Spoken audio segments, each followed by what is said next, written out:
Alright, so today what we're looking at is solving equations.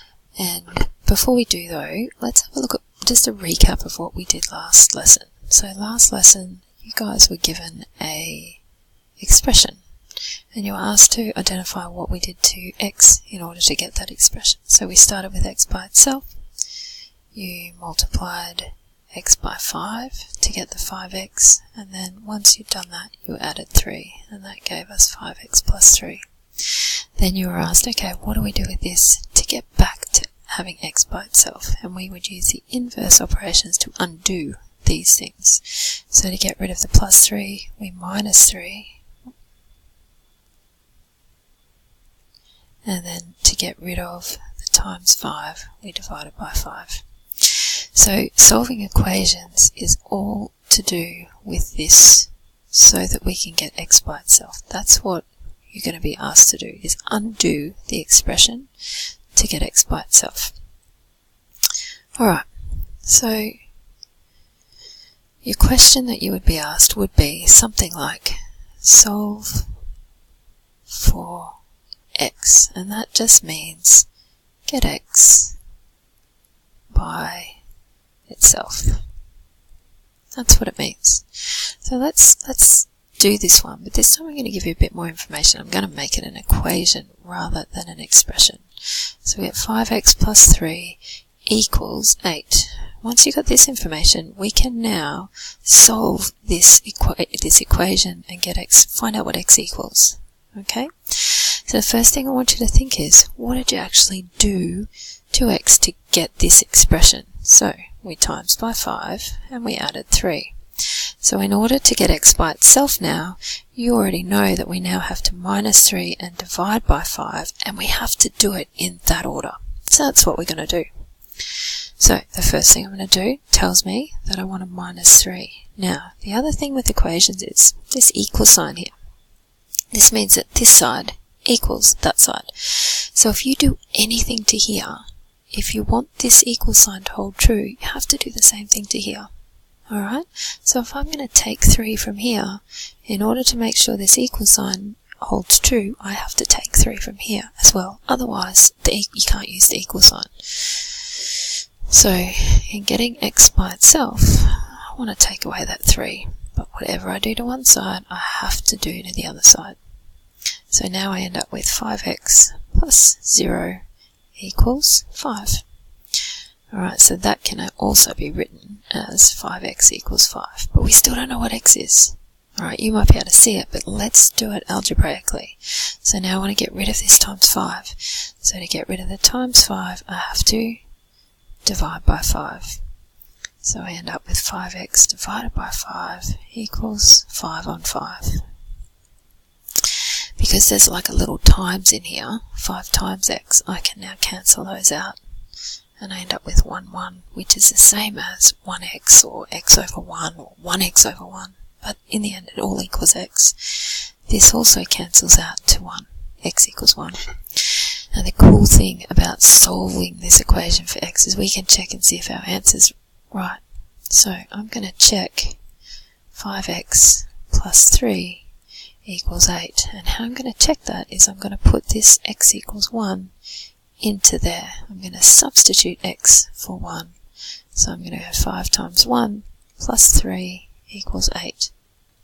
I get 5 plus 3 equals 8, and 8 equals 8. So if you can get to this line here where this side equals this side, you know that your answer is right. Alright? Okay, so let's have a look at another one. Alright, another similar one. Let's have a look at 2x minus 7 equals 3.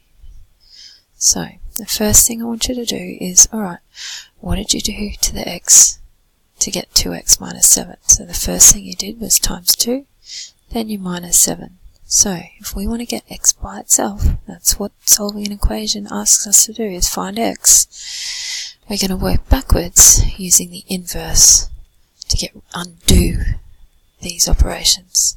So the first thing I'm going to do is I'm going to get rid of this 7. So I'm going to plus 7, both sides. So 2x minus 7 plus 7 equals 3 plus 7.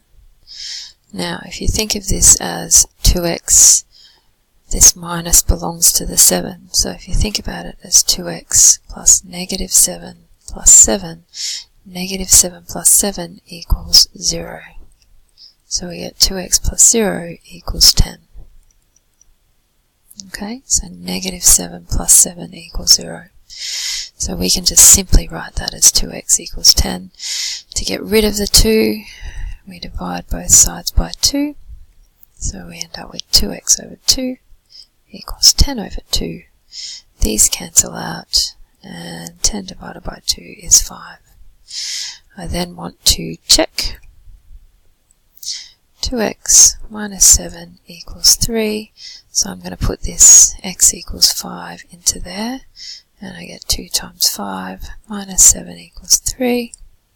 That's 10 minus 7 equals 3. It's looking pretty good. 3 equals 3. So therefore our x equals 5 is the correct answer. Alright, so what you could do if you wanted to now is you could stop this video and you could go and do some of question 1 from the exercises for exercise lesson 3 and 4. Alright, but we're going to move on and we're going to have a look at a slightly different question. So I'll do it in a different colour, so I might do it in black. So let's have a look at this one. X over 4 plus 5 equals 7. So once again, think about what did you do to the x to get x over 4 plus 7. So the first thing we did was we divided by 4 and then we added 5. So to undo that and to get x by itself, which is what solving an equation asks for, we're going to minus 5 and times by 4 in that order. So the first thing we're going to do is we're going to minus 5. We're going to get rid of this 5. So we've got x over 4 plus 5 minus 5 equals 7 minus 5. So this 5 minus 5 is 0, so we can just write that as x over 4. You could write plus 0 if you want, but you don't need to. So x over 4 equals 2. Now what we're going to do is I want to get rid of this 4, so I'm going to times both sides. It's divided by 4 there, so I'm going to times both sides by 4. Times 4 equals 2 times 4. And because this is times, okay, we can cancel those out and we get x equals 8. So let's check by bringing this down. And x over 4 plus 5 equals 7, and I'm going to substitute x equals 8 into my x there. So we get 8 over 4 plus 5 equals 7. 8 divided by 4 is 2, plus 5 equals 7. 7 equals 7, which means that must be right. Okay? So, what do you know? You could go, stop this video if you like, and go and practice a bunch of them from question 2 in the exercises. Let's have a look at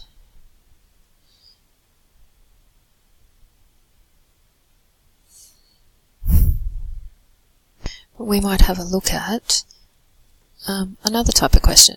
So let's have a look at this one. 3x plus 1 equals 12. Alright, so have a think. What did you do to the x to get 3 times x plus 1? So the first thing we did with this is we plus 1 and then we times by 3. So to get back to x by itself, the first thing we have to do is divide it by 3 and minus 1. So the first thing I'm going to do is divide both sides by 3. So we want to do it in that order. So we get 3x plus 1 over 3 equals 12 divided by 3. Because there's a little times in here, these can cancel out and I get x plus 1 equals 12 divided by 3 is 4. Then I want to get rid of this plus 1. So I'm going to minus 1 from both sides. Remember, whatever you do to one side, you have to do to the other to make sure this equal sign holds true. So 1 minus 1 is 0, so we get x equals 3. Let's check. Are we right? X plus 1 equals 12. 3, x equals 3, so I'm going to put a 3 here. 3 times 4 equals 12. 12 equals 12. Yippee! Works, which means our x equals 3 is right. Now with this one, there's actually another way that you can do this.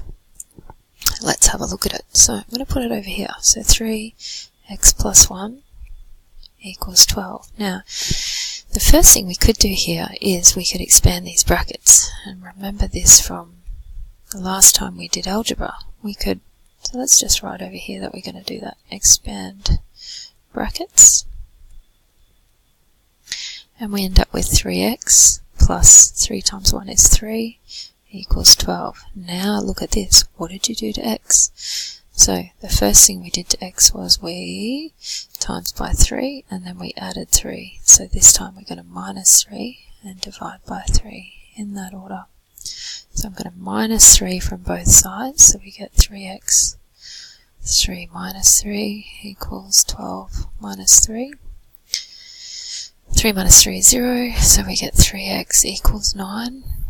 Now I'm going to divide both sides by 3 because I want to get rid of this times 3. So it's 3x divided by 3 equals 9 divided by 3. They cancel out and we get 9 divided by 3 is 3. Okay, and if you have a look at that, same answer. Alright, so 2 different ways you can do that. Alright, if you wanted to, you could stop the video and you could go and do a bunch of practice of those type of questions from question 3 in the exercises. Last one. Here's our last type of question that you guys could get. So, x plus 8 over 3 equals 3. Seems to be a lot of 3's in here. Alright, so think, what did you do to the x to get x plus 8 over 3? So the first thing we did was we added 8 and then we divided that whole thing by 3. So to go backwards to get x by itself, we're going to multiply 3 and we're going to minus 8. We're going to do it in that order. So the first thing we're going to do is multiply both sides by 3. The other way you could think about this is, remember, this vinculum indicates that this is in brackets. You have to do this first, and once you've got this, you divide the whole thing by 3. So let's put it in brackets. So now we've got x plus 8. You don't have to, but it kind of just looks a bit better. Equals 3 times 3. Because now we can see that this is times, so we can cancel those out. We get x plus 8. If we didn't have that in brackets, let me just digress for a minute. If I didn't have that in brackets, and I wrote that like that, you could get confused and want to do that bit first because you do the multiplication first. Okay, so that's why I kind of like putting it in brackets so you know that it's this whole thing times by 3. So x plus 8 equals 9. Now I want to get rid of this 8, so I'm going to minus 8 from both sides. X plus 8 minus 8 equals 9 minus 8. 8 minus 8 is 0, so we get x equals 1. Let's check that. We get x plus 8 over 3 equals 3. And I'm going to put my x equals 1 into here. So I get 1 plus 8 over 3 equals 3. 9 over 3 equals 3. 9 divided by 3 is 3. So that's right, which means that x equals 1 must be right. Alright, now you could stop and you could go and look at a bunch of questions from the exercise in question 4. Good luck.